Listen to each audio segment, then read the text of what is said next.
Saham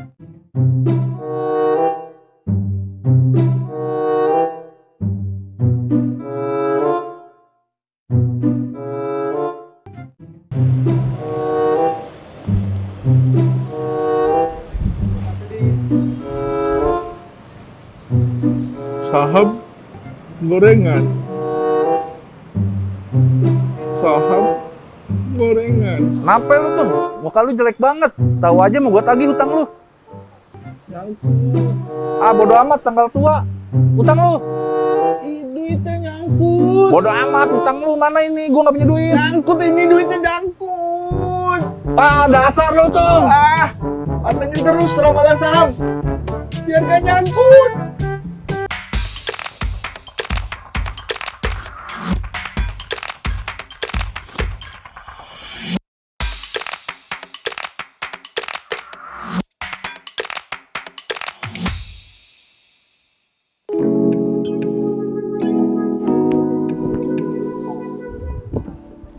Itu dia tadi sobat bisnis, kelakuannya Mas Untung. Yang enggak aja emang. Udah beli sahamnya sembarangan, modalnya dari duit ngutang lagi. Itu juga yang kejadian sama banyak investor pemula di pekan-pekan kemarin. Mereka taunya pasar itu selalu naik, padahal kan nggak begitu. Ada juga loh investor yang ketika gain-nya udah dia mau, ya langsung taking profit. Makanya pada minggu lalu, ada beberapa saham yang harusnya menjadi primadona justru jebol sampai dengan auto reject bawah. Misalnya IRA, Kimia Farma, Kalbe Farma, Indofarma, Antam, Timah, sampai juga dengan Inco. Nah, kita bakal ngebahas itu minggu ini. Gimana caranya mengantisipasi supaya modal nggak nyangkut, terus saham yang dibeli itu juga membawa untung. Bukan buntung kayak Mas Untung. Di ramalan saham minggu ini, kita bakal ngobrol sama Mas Hendry. Dia adalah bos daripada bos gua, alias redaktur pelaksana di Bisnis Indonesia. Dia juga jurnalis senior untuk sektor perbankan, finansial, dan juga pasar modal. Selain itu, juga bakal ada analis yang memberikan pandangannya terhadap tren-tren nyangkut dan juga ngutang di pasar modal. Siapa dia? Tunggu aja.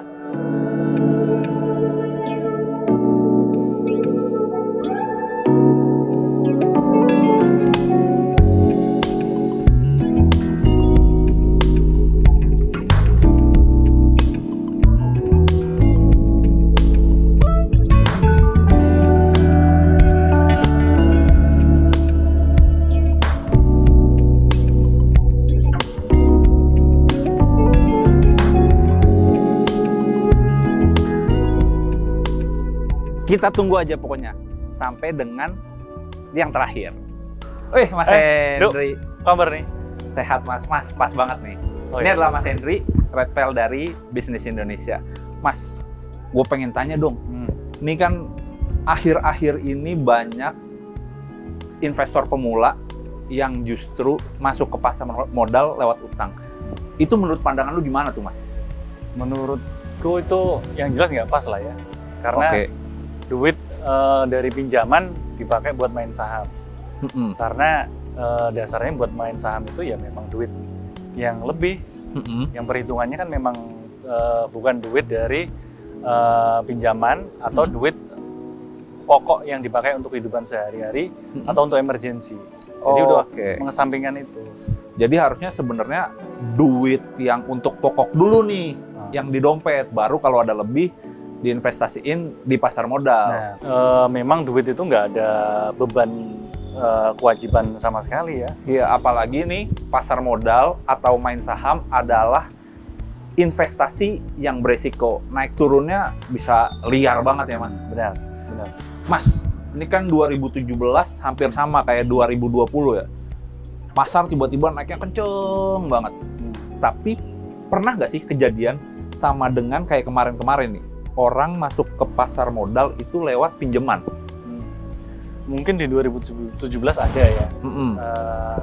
Berdasarkan catatan kita memang ada. Tapi memang nggak sesanter sekarang gitu. Karena kebanyakan di sini investor pemula. Kalau dulu kan lebih banyak orang yang memang sudah mengenal gitu. Oke. Lebih pengen gambling ya bahasa ininya lebih mungkin dia lebih tahu, tapi sekarang ini banyak banget pemula ya, mungkin karena pandemi mereka nggak ada aktivitas lain, terus mereka pengen ya udah karena teman-temannya main, ya udah ikut main, apalagi banyak artis atau Influencer. pesohor ikut-ikutan main. Nah itu juga tuh soal pom-pom saham. Kayaknya banyak nih investor pemula yang masuk ke pom-pom, udah gitu nyangkut deh modalnya. Menurut lu gimana tuh? Itu juga ya memang harus diatur, kalau nggak declare ya. Kemarin menarik itu yang dari komisaris BI. Bursa Efek, Pandu Bursa Syahrir. Efek. Pandu Syahrir itu menarik. Karena mereka juga harus declare ketika mereka menjadi pom-pom saham atau mereka menjadi endorser, mereka harus declare kalau saya di sini mempromosikan saham si A gitu. Tapi juga ada disclaimer juga bahwa kalau memilih saham ini semua risiko ya harus tanggung, itu harus declare. Tapi ada yang perlu, menurut gua pribadi sih, ada yang perlu kita garis bawahin bahwa ketika ngepom-pom, nge-endorse, ngepromosiin tuh baiknya tuh fundamentalnya. Kalau ini kan yang dipromosiin, weh gua naik nih, lu ikut dong gitu. Sepakat. Justru yang dipromosiin harus memang fundamentalnya. Jadi pemula ini kan momentum banget. Pemula itu harus dikenalkan sama bagaimana membaca fundamental emiten, bagaimana mereka harus memilih saham. Itu harusnya yang dilakukan. Karena menarik itu kemarin kayak data yang baru diungkap sama BI dari sebelum pandemi itu 2,6 juta kan. Nah sekarang udah 4 juta lebih. Dan kebanyakan banyak investor pemula. Jangan sampai momentum ini nanti mereka kecewa karena rugi, udah selesai kan sayang itu. Soalnya emang ngebuka rekening dana nasabah tuh kan mudah banget ya, tinggal aplikasi aja, daftar dari rumah dan segala macem. Tapi mungkin memang yang menjadi permasalahan adalah edukasinya nih, gimana caranya para sekuritas atau bursa efek sendiri memberikan pembelajaran kepada investor-investor pemula. Makanya tuh nonton Ramalan Saham. Benar, harus ditonton. Terus satu lagi nih, kayaknya yang menarik dengan adanya investor pemula. Kemarin kalau baca dari insider itu justru kayak sekelasnya Warren Buffett itu pusing dengan adanya investor pemula. Kenapa tuh Mas? Karena mereka udah nggak bisa ngukur lagi pergerakan saham. Investor pemula atau amatir itu mereka investasi itu berdasarkan omongan temen. Misalkan nih kita Pandu dapat omongan dari si A, si B. Oh ini aku masuk ke sini nih. Ini bagus sih masuk. Tiba-tiba, turun, tarik. Ya, itu justru yang nggak bisa diprediksi sama para kawakan pemain saham sekelas Warren Buffett aja teriak. Gara-gara investor pemula mereka nggak bisa prediksi. Berarti mereka hampir mirip kayak bom waktu ya? Iya. Nah Mas Henry, menurut Mas Henry nih, sobat bisnis mesti gimana nih ketika mulai berinvestasi ke dalam pasar modal? Kita adalah media massa gitu. Kita yang memproduksi berita-berita terkait korporasi juga. Posisi kita di mana sih? Apakah kita sama dengan para influencer yang ngepom-pom? Dan sobat bisnis sebaiknya ketika mulai berinvestasi ke pasar modal, sebaiknya bagaimana Mas? Nah, ini yang menarik buat sobat bisnis ya. Buat kita bisnis.com dan juga Bisnis Indonesia secara media massa, kita juga turut menanggung beban edukasi kepada masyarakat, terutama investor baru ya. Yang jelas basic kita berinvestasi di pasar saham. Jadi kita nyebutnya investasi ya. Jangan menyebutnya main. Yes. Jangan nyebutnya main saham. Karena kalau main saham kita identik dengan trading yang seperti tadi hit and run. Nah, kita basicnya adalah investasi. Jadi ada yang salah satu investor besar investasi dari skala kecil dengan modal 0 rupiah. Setelah 25 tahun dia punya 15 triliun. Cuman sayang kita nggak bisa disclose namanya. Ini salah satu investor. Setelah 25 tahun dia bisa memiliki duit 15 triliun dalam satu perusahaan. Pembaca setiap bisnis? Sepertinya begitu. itu bagi sobat bisnis, investasi adalah kunci. Jadi jangan sampai kita hit and run atau main saham. Jadi tunggu aja, kalau kata Lo Keng Hong, kita tidur biar duit yang bekerja buat kita. Oke, Mas, terkait pemberitaan juga soal korporasi, kita sebagai media massa kadang dikatakan sebagai, lu juga ngepom-pom saham nih, lu yang ngebikin naik, abis itu lu yang ngedam. Nah itu gimana tuh Mas?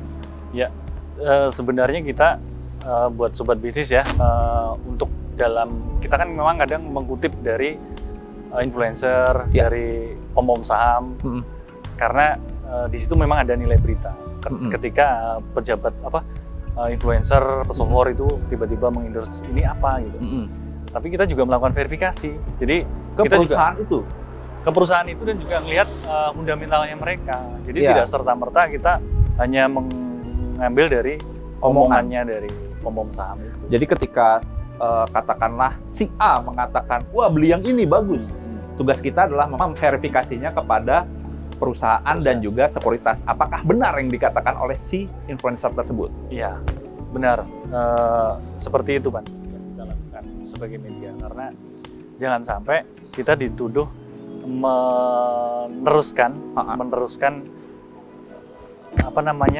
gorengan, tanda kutip, gorengan dari pom-pom saham itu sendiri. Iya. Duk, kayaknya ada deadline nih. Kayaknya cuman pesannya itu tadi. Jadi buat sobat bisnis, pembaca bisnis Indonesia, bisnis.com, harus hati-hati dalam berinvestasi di pasar saham, karena memang ini menarik di musim pandemi. Aktivitas apa lagi yang bisa kita lakukan? Tapi itu tadi kuncinya, kita harus mengenal fundamental dari perusahaan tersebut. Jangan hanya mengikuti omongan dari influencer atau pom-pom saham, karena ada udang di balik rembah ya.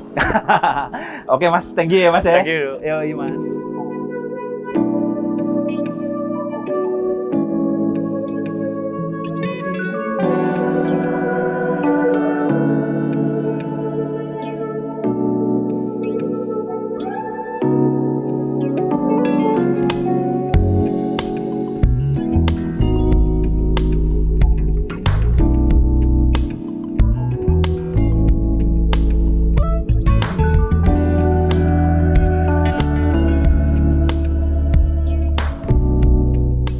Oke sobat bisnis, sekarang giliran waktunya gua nanya sama analis nih. Kira-kira siapa yang enak ditelepon ya? Halo Pak, wah Pak, ini pengen nanya dong Pak, sobat bisnis nih. Ini kan trennya lagi pada ngutang nih Pak untuk masuk ke pasar modal Pak. Sebenarnya menurut Bapak gimana tuh? Hikmah apa yang bisa kita lihat dari kejadian ini? Sobat bisnis, ini saya William Martanto, Technical Analyst dari Valens Sekuritas. Menurut saya, yang kalau ada orang pom-pom gitu ya, tetap tinggal cek aja sih sahamnya. Misalnya gini, ada yang misalnya nyebutin saham apa, misalnya Antam gitu ya, direkomendasikan bagus dan lain-lain. Coba cek dulu sahamnya tersebut. Misalnya kalau tadi kita pakai contoh Antam, apakah misalnya ini emiten nolak dibeli atau enggak, cek fundamental. Lalu valuasi misalnya PER dan PBV kemahalan enggak. Kalau misalnya kemahalan enggak, otomatis resikonya lebih tinggi. Lalu cek likuiditas, habis beli gampang jual lagi nggak? Kadang ada saham yang duitnya bisa hilang mendadak dan lain-lain kalau nggak liquid. Lalu cek trennya, misalnya memang saham itu udah lagi uptrend dan udah luar biasa naiknya, let's say udah 50% ke atas tuh sebenarnya kalau dari kita sih udah nggak layak. Kenapa? Saat baru beli kan orang yang baru beli akan startnya di 0%, sedangkan harga saham tersebut misalnya udah naik 50%, di saat yang sama ada yang udah jual dengan keuntungan 50%. Itu kan sebenarnya keuntungan dari mengikuti saham yang trennya udah naik tinggi gitu kan juga keuntungannya sedikit, resikonya lebih tinggi gitu. Jadi itu yang mesti diperhatikan. Nah, kan harusnya memang dana yang digunakan untuk berinvestasi itu adalah dana yang nganggur ya Pak.